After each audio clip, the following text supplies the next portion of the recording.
Hey everybody, and welcome to Gardening with Gumby. Today I'm just going to do a quick video on some seeds that I'm starting today.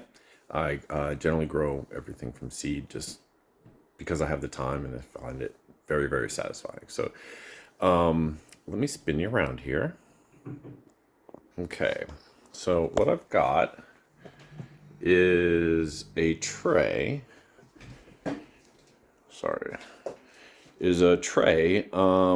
It's each of those modules contains 6 cells. I like the size because it allows me not to have to transplant more than once.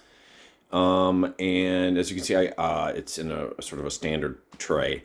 I reuse these plastic things constantly. As long as you keep them extremely clean, you won't have any problems with fungus, usually. All right, guys, so what I'm actually sowing today are some red onion there at the top.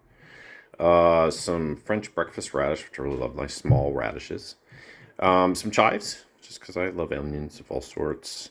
And I'm going to start some more basil. Now, I have basil, but I just want to get some new plants. Some of these plants are over a year old, and they're getting a little leggy and woody and whatnot. So we're going to replace those. And I'll show you how I do the seeds. Okay, so you can see that I got some seeds here. These are my basil seeds, and I'm going to put them in this right one right here. First, I'm going to make a little hole. I usually use something like a permanent marker, and I'll make a little hole in the center. 1, 2, 3, 4. What's going on there? Yeah, a big piece of chunk of wood. All right, pull there. And one there, and one there. Okay.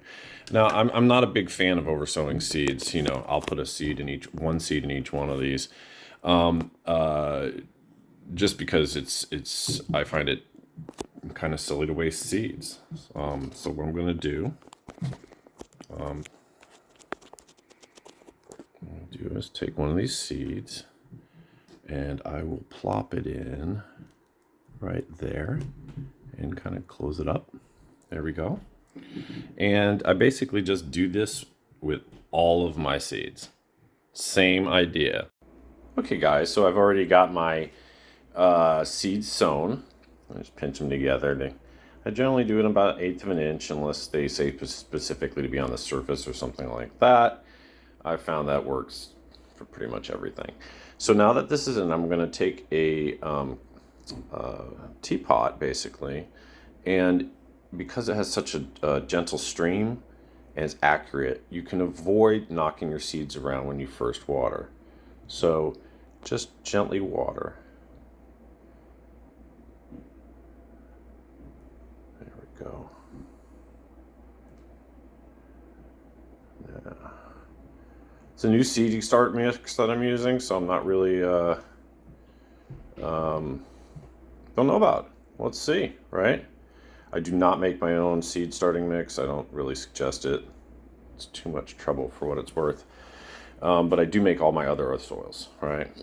And so you can see that when I water is a little darker. I'm going to make sure I soak it all, and then I'm going to do the rest of all these guys. And then we're going to put it under the light and see what we can get. All right. Okay, guys, as you can see, I've got it all situated and under the lights. I bring the lights really low down to avoid my seedlings kind of stretching up for the light and getting spindly and not so hot. So that's what I'm going to work on for. That's going to sit for a little bit. We'll have a couple things that germinate quickly and others that take a little longer.